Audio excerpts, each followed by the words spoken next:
പൊന്നാനിയിലെ പുരാതന പാണ്ഡികശാല സംരക്ഷണത്തിന് പദ്ധതിയൊരുങ്ങുന്നു. ആർക്കിയോളജി ജില്ലാ ഓഫീസർ പരിശോധന നടത്തി. പൊന്നാനിയുടെ ഗതകാല ചരിത്രം പേറി നിലകൊണ്ട ചരിത്ര സ്മാരകമായ പാണ്ഡികശാലയെ സംരക്ഷിക്കാൻ പദ്ധതിയൊരുങ്ങുന്നു. ഇതിന്റെ ഭാഗമായി ആർക്കിയോളജി ജില്ലാ ഓഫീസർ ജീവ പദ്ധതി പ്രദേശം സന്ദർശിച്ചു. പാണ്ഡികശാലയുടെ മരങ്ങൾ സ്വകാര്യ വ്യക്തി വെട്ടിമുറിച്ചതോടെയാണ് പാണ്ഡികശാലയുടെ സംരക്ഷണത്തിനായി മുറവിളി ഉയർന്നത്.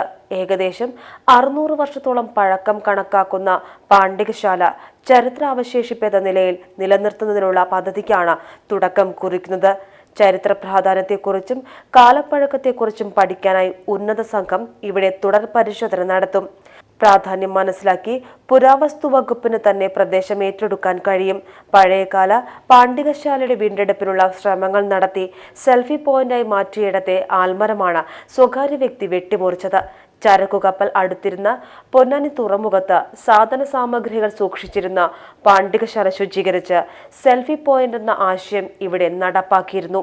നാശത്തിന്റെ വക്കിലെത്തിയ പാണ്ഡികശാലയ്ക്കകത്തെ മാലിന്യങ്ങൾ ശുചീകരണ തൊഴിലാളികൾ ഉപയോഗിച്ച് വൃത്തിയാക്കുകയും ചെയ്തിരുന്നു.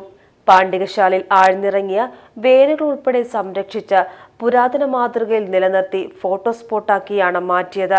നിരവധി പേരാണ് പാണ്ഡികശാലയ്ക്ക് മുന്നിൽ ഫോട്ടോഷൂട്ട് ഉൾപ്പെടെ നടത്തുന്നത്.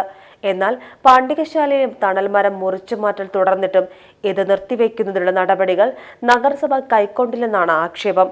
ആർക്കിയോളജിക്കൽ പ്രാധാന്യമുള്ള സ്ഥലം കൂടിയായ പാണ്ഡികശാല സംരക്ഷിക്കപ്പെടണമെന്ന ആവശ്യവുമായി പരിസ്ഥിതി പ്രവർത്തകരും രംഗത്തെത്തി. പൊന്നാനി. ആചാരങ്ങളും ആഘോഷങ്ങളും പലപ്പോഴും പലതാണ്. അതുപോലെ തന്നെയാണ് നമ്മൾ അണിയുന്ന ആഭരണങ്ങൾ.